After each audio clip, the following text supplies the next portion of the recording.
Ano,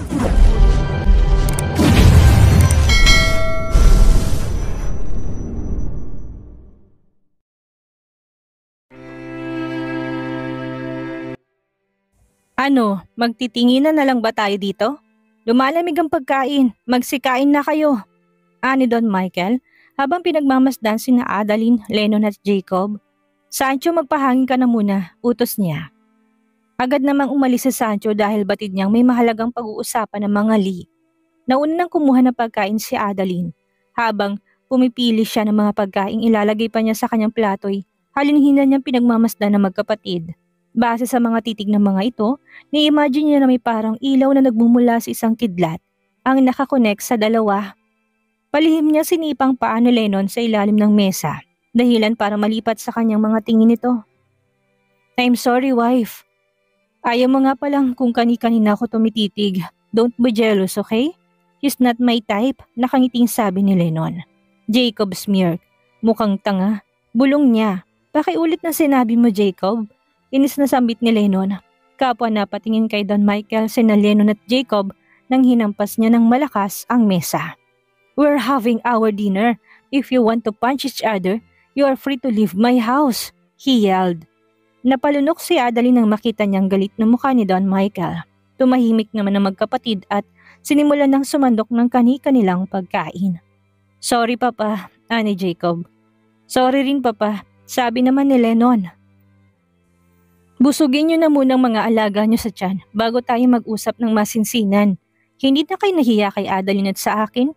Para kayong mga bata, tura ni Don Michael habang pinupunasan ng table napkin ang bibig niya.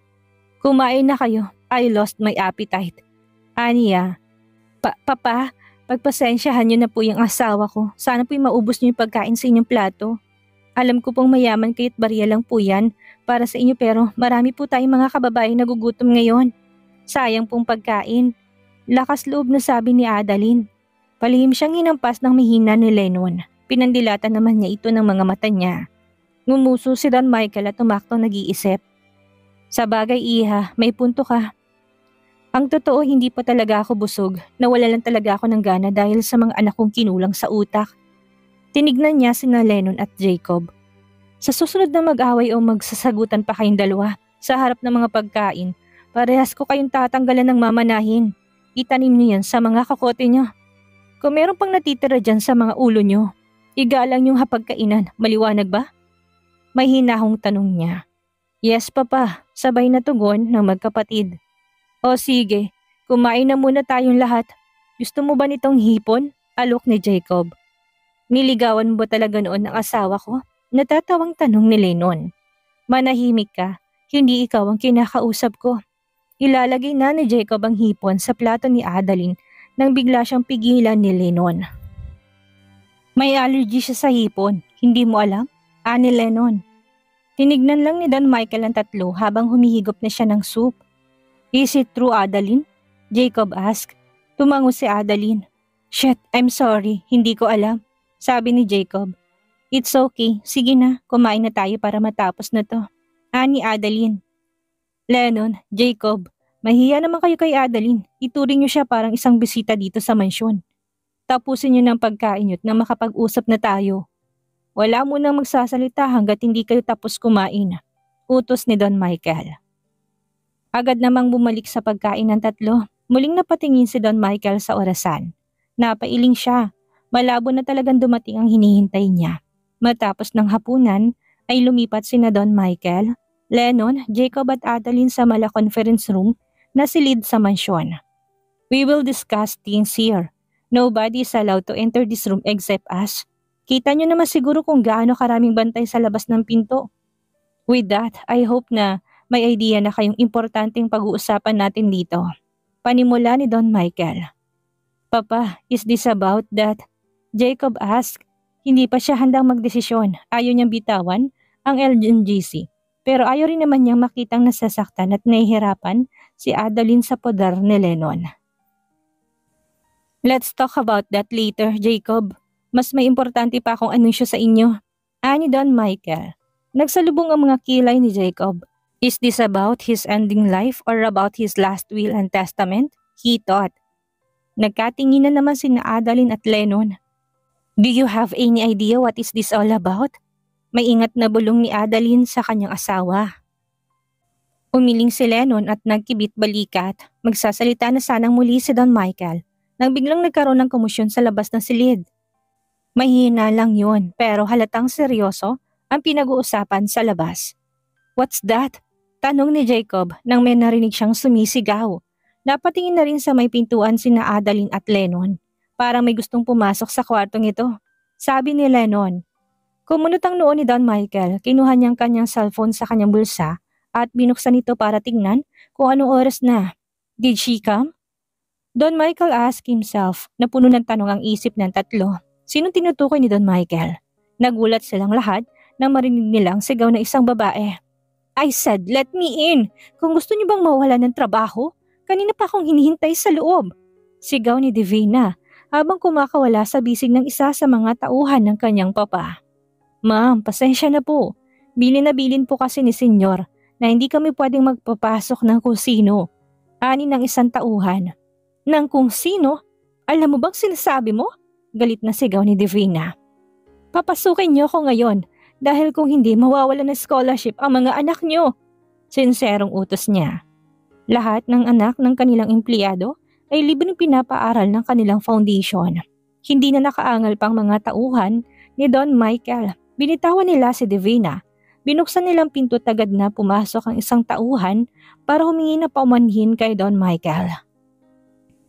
Patawad po senyor, hindi po talaga namin siya napigilan. Nakayukong sabi ng isang tauhan. Agad na nakita ni Don Michael kung sinong nasa labas. Ngumiti siya. Let her in. Kanina ko pa siya hinihintay. Ani Don Michael. Palaisipan pa rin sa tatlo kung sinong tinutukoy ni Don Michael. Nang makapasok si Divina, ay nawalang excitement at thrill sa mukha ng magkapatid na si Lennon at Jacob. Samantala, halos lumuwa ang mata ni Adeline nang makita niya si Divina. Ma'am Divina? Nauutal na sabi ni Adeline. Gulong-gulong isip niya, anong ginagawa nito sa mansyon ng mga Lee? Kaano-ano niya si Don Michael? Bakit ganun na lang?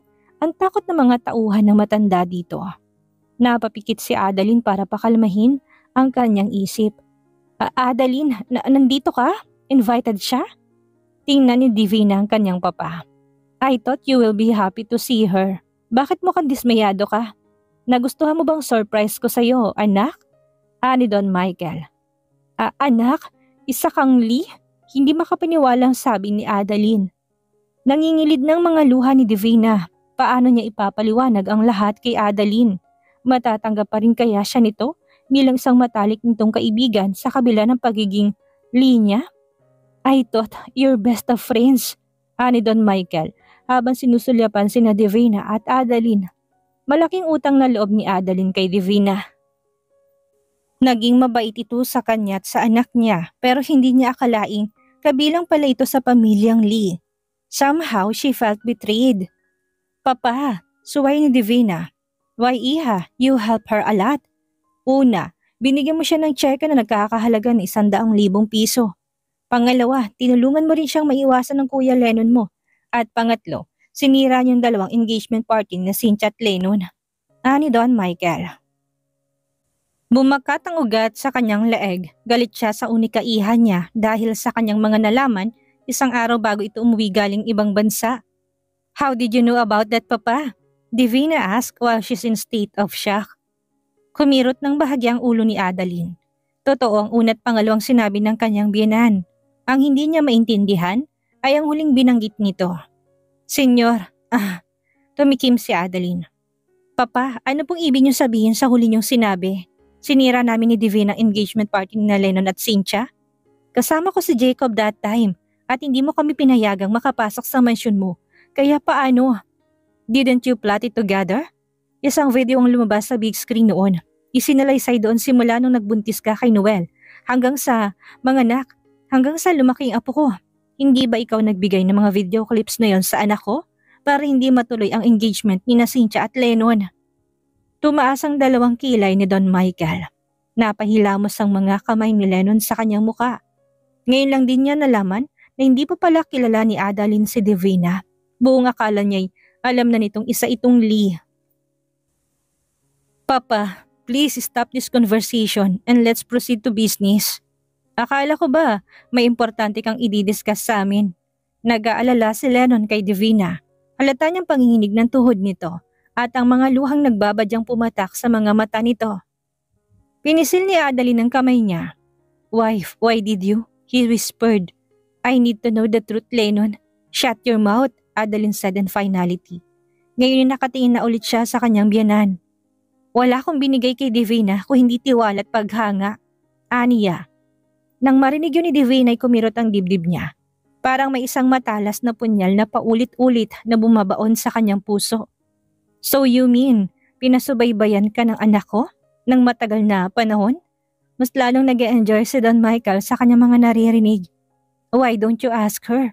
Pilosopong sabi ni Adeline habang nakatingin ng masama kay Divina. Adeline, bulong ni Divina. Humahanap lang siya ng tamang tiyempo para aminin dito ang lahat pero sa hindi niya maipaliwanag na dahilan ay inunahan siya ng kanyang papa.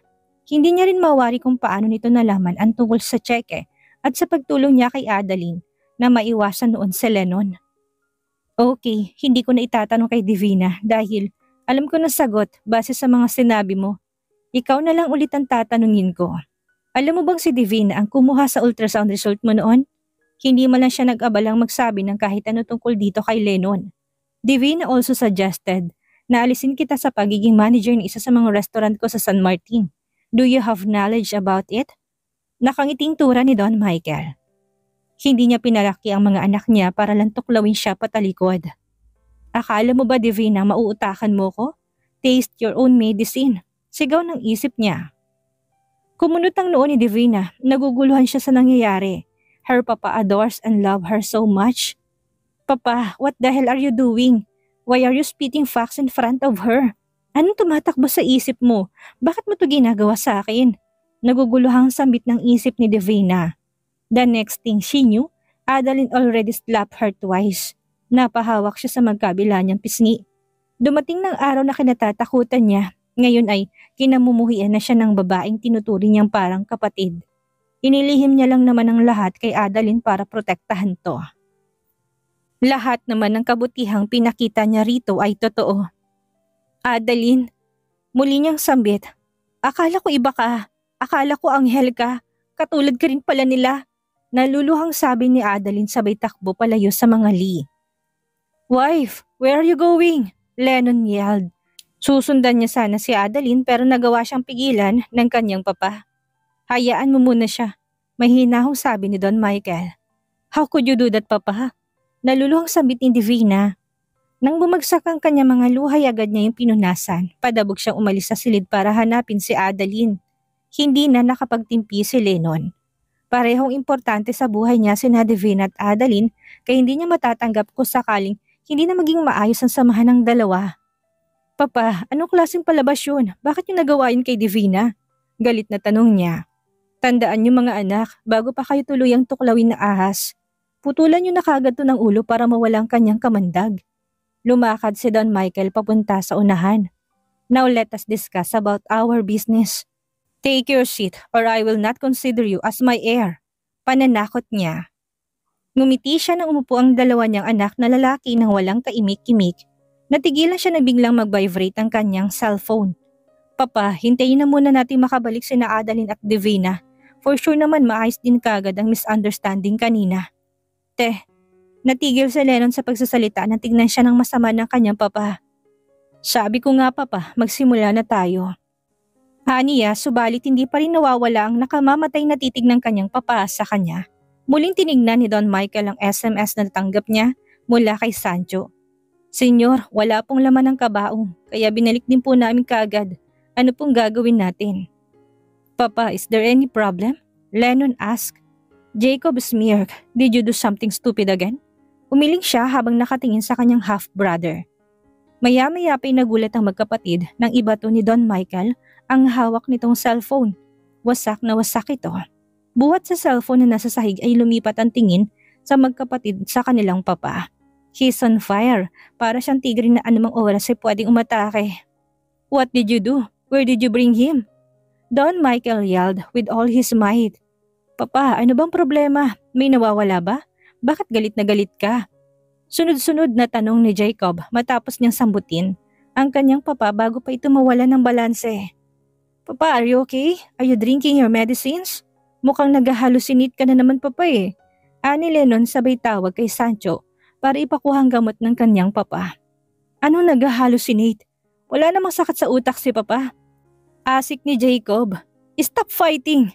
Malakas na sigaw ni Don Michael na siyang ikinagulat ng magkapatid. Daig niyo pang mga panabong kunong araw kung magsalpukan. Ang tatanda niyo na pero wala pa rin kayong tinandaan. Mga anak ko ba talaga kayo? Hindi kilos na isang li ang pinapakita niyo sa harap ko. Kinabig niyang mga kamay ni Jacob at tumayo siya ng mabilis. Ano ba kasing nangyari papa? Bakit bigla-bigla ka nalang sumisigaw? Kung makatingin ka sa akin parang gustong-gusto mo na akong lapain eh. Ani Lennon. Go back to your seat, he ordered. Habang pinagmamasdaan ni Don Michael sina Lennon at Jacob na makabalik sa kanilang mga upuan ay kinuha niya sa kanyang maliit na bag ang isa pa niyang cellphone. Pinadalhan niya ng mensahe sa Sancho para utusan itong humanap ng magaling na investigador.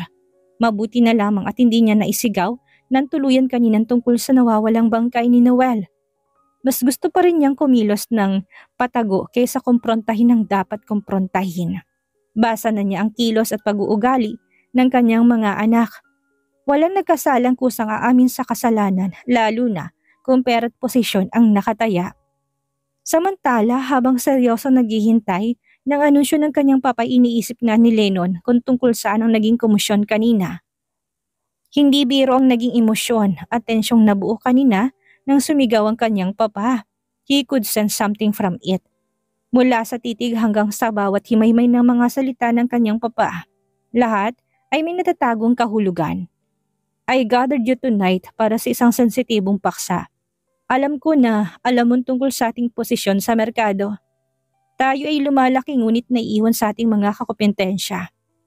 Hindi ako kontento sa ating kasalukuyan netong kita. Kung ikukumpara nung nakaraang taon, masyadong halata na mas malaking kinikita natin. Thanks to Jacob, but compared to Digos group of companies, we are not doing well. That's only one of our existing problems. Don Michael explained. Bakit kailangan nating ihambing ang ating kumpanya sa kumpanya ng Digos? Ang layunin namin ay mailista sa top number 10, hindi sa top 1.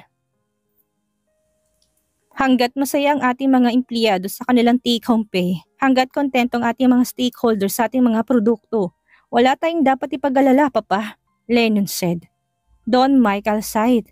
You are right, Lennon, but the Digos already made themselves clear. Kung hindi natin sila matalo sa taong ito, ay huhugutin nila lahat ng investment nila sa kumpanya natin. Aniya. Napatayo si Jacob sa kanyang upuan. Totoo ba talaga yan, Papa? Gulat na tanong niya.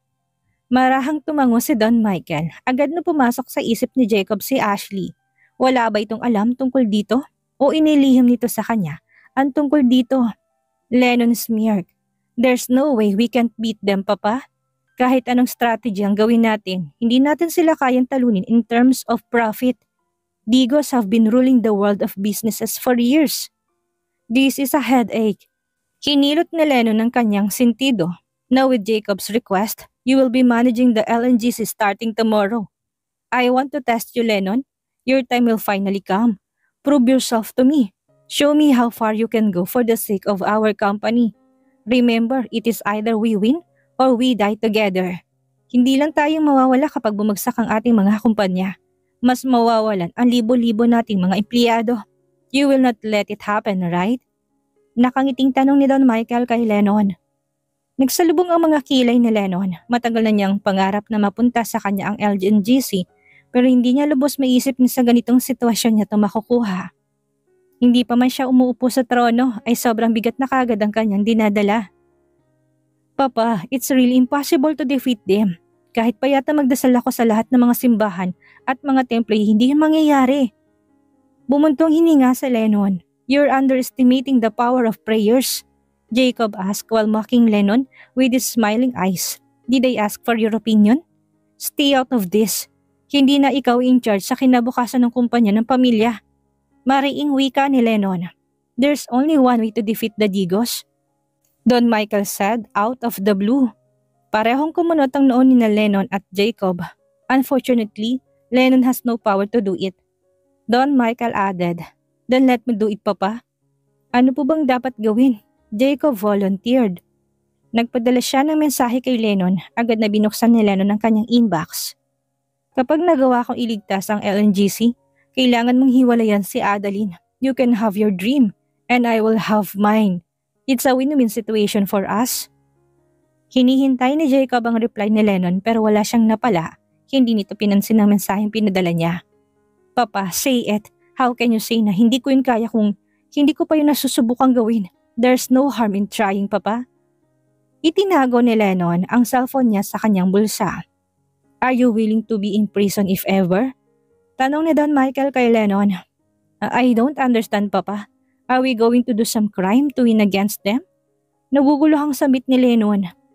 "Mga anak, may kasabihan akong nais niyong tandaan hanggang sa pumutian na ang inyong mga buhok. Sa mundo ng negosyo, mahalaga ang pera pero mas mahalaga ang utak. Kapag hindi mo kayang talunin ang kalaban mo, gawin mo siyang kakampi." Umupo si Don Michael at tinitigan ng mata sa mata ang kanyang dalawang anak. "Kaibigan naman natin ang mga digos hirit ni Jacob. "Magkaibang kaibigan sa kakampi, Jacob. Anyone can pretend to be your friend but not anyone can pretend to be your ally. Sa sitwasyon natin ngayon, hindi natin kakampi ang mga digos. Maybe they saw us as a threat. Yun lang ang tanging rason na nakikita ko kung bakit nila tayo hinamon ng ganito. They only gave us two choices. Exceed their net or suffer a big loss. In order to tame them, we have to be one of them." Michael further explained. "What do you mean, Papa?" Jacob asked. "I got it. That's the reason why I can't do it. Gusto mong pakasalan namin na nag-iisang anak nilang babae, tama ba ako?" Sabi ni Lennon sa seryosong tono. Ngumiti si Don Michael. "You're fast. I'm already married." Nilingon ni Lennon sa Jacob. "This man can only save our company." He said, "Tama ka pero ang malaking katanungan, mapapapayag mo kaya ang Kuya Jacob mo na pakasalan si Ashley Digos?" Nakangiting sabi ni Don Michael. "What? No, there's no way I will marry that brat." Tutol ni Jacob na magsingkin sa utak niya ang pinag-uusapan ng kanyang papat ng kapatid. Ngumiti ng malapad si Don Michael. "And the real challenge begins," he whispered. "Fine, if you don't want to marry Ashley, you should brace yourself. Kaya mo bang maging mahirap? Ako kasi kaya ko dahil doon naman ako nanggaling eh. Eh ikaw, I bet you can't survive in a tiny room without any ventilation." Ani Lennon. Tumaas ang kilay ni Don Michael. That was a great move. He knows his brother's weakness. Bulong niya. "Do I really need to do that? Can't LNGC survive without them?" Jacob asked. "Gaya na sinabi ko kanina, wala na tayong choice kundi ang ipakasal ang isa sa inyo sa tagapagmana ng mga digos. Huwag na tayo magbulahan dito. Alam ko at alam niyong babagsak ang La Niños Group of Companies without the investment coming from them." Tumayo si Don Michael. "Bahala na kayong mag-usap. Kayo lang din ang inaalala ko. Malapit na ako mawala sa mundo at hindi ko kayang baunin sa hukay ang aking mga naipundar at kayamanan. You will inherit everything so you better take care of it before it drains down in the mud."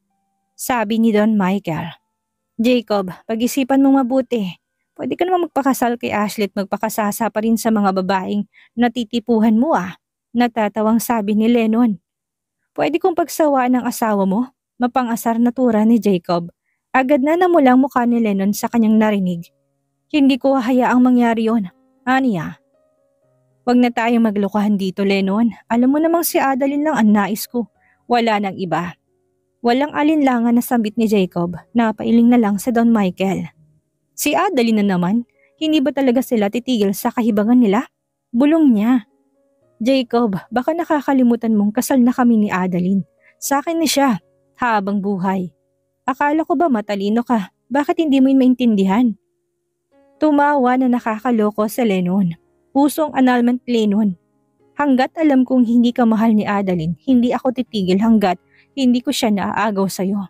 Ngayon, kung gusto mong manatili sa estadong meron tayo ngayon, dapat willing kang ipahiram sa akin ang asawa mo. I will marry Ashley if you will let me see and touch and be with your wife. Anytime, anywhere." Sabi ni Jacob. Ngayon ay si Jacob naman ang nakangiti ng malapad. Alam niya kung anong motibo ni Chloe Navarro. She's playing with his family. Gusto nitong maghiganti pero hindi niya ito hahayaang magtagumpay. Sa kabila noon, hindi rin naman siya papayag na wala siyang makukuha kapag sinunod niyang gusto ng kanyang papa at ng kanyang kapatid. May alam siyang mas madaling paraan para masolusyonan ang problema ng kanyang pamilya pero hindi niya yun sasabihin sa mga ito dahil hindi niya gugustuhing malaman ng mga ito na isang tagapagmana si Adeline. Ang totoong tagapagmana ng kayamanan ng kanyang inang si Chloe. Nababaliw ka na, Jacob. Sinong asawang papayag na tikman at pagsawaan ng ibang kanyang katipan?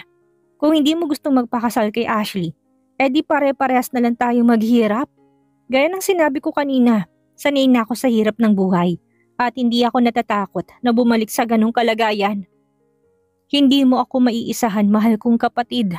Alam kong tuso ka, pero sana alam mo rin na tuso rin ako. Pagmamatigas ni Lennon. Huminga ng malalim si Don Michael. Paano ba niya aayusin ang samahan ng dalawa niyang anak?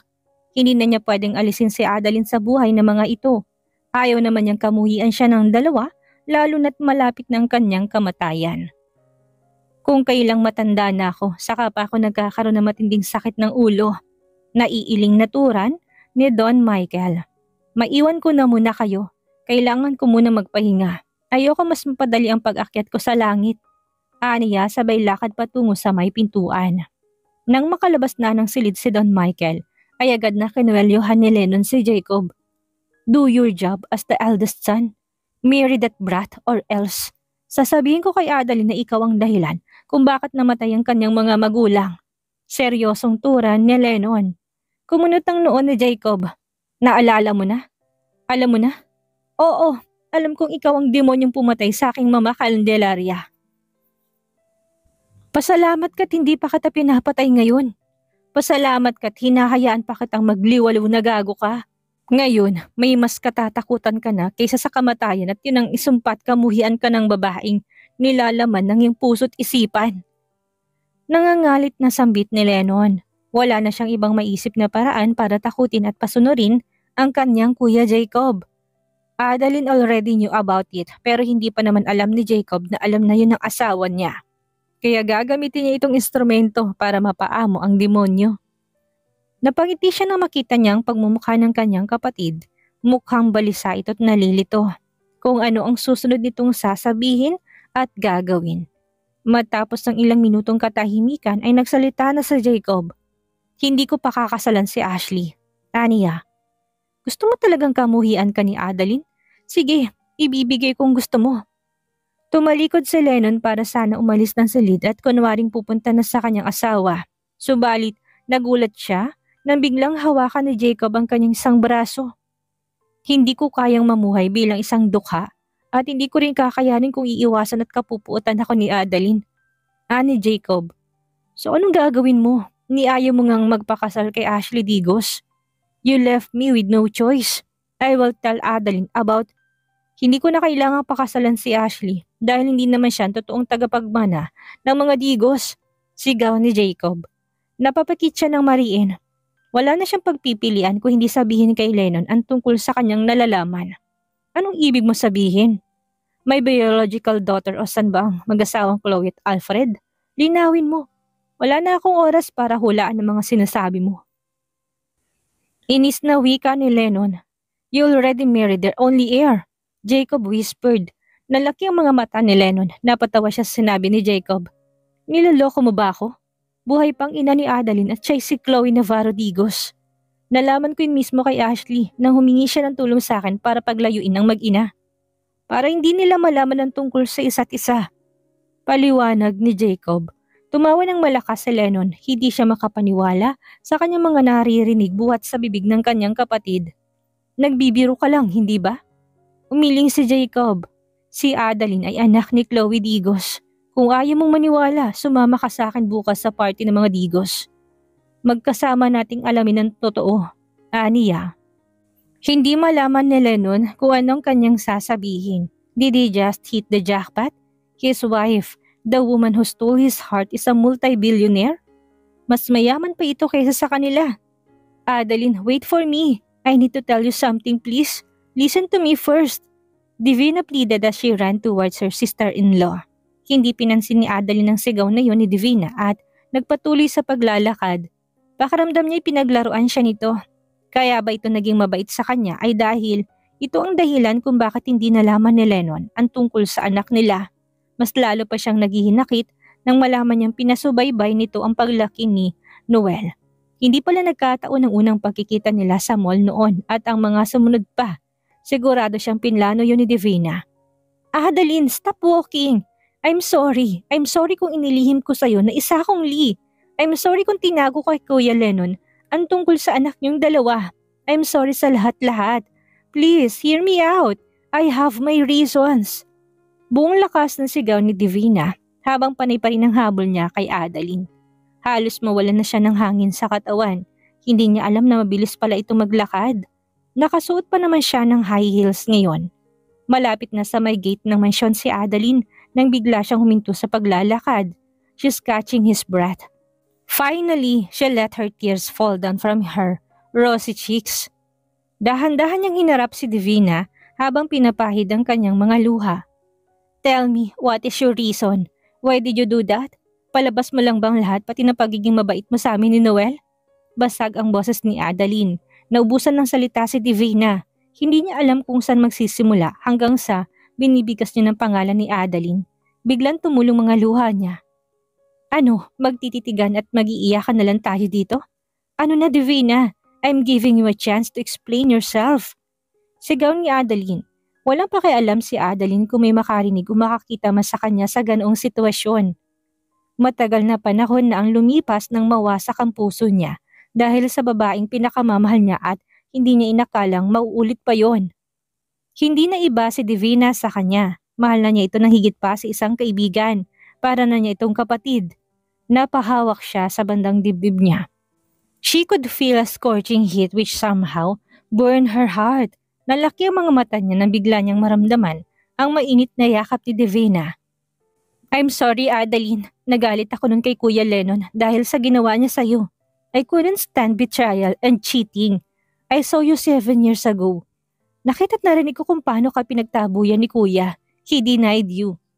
Bilang isang babae, nakakagalit kahit pa na kapatid ko siya.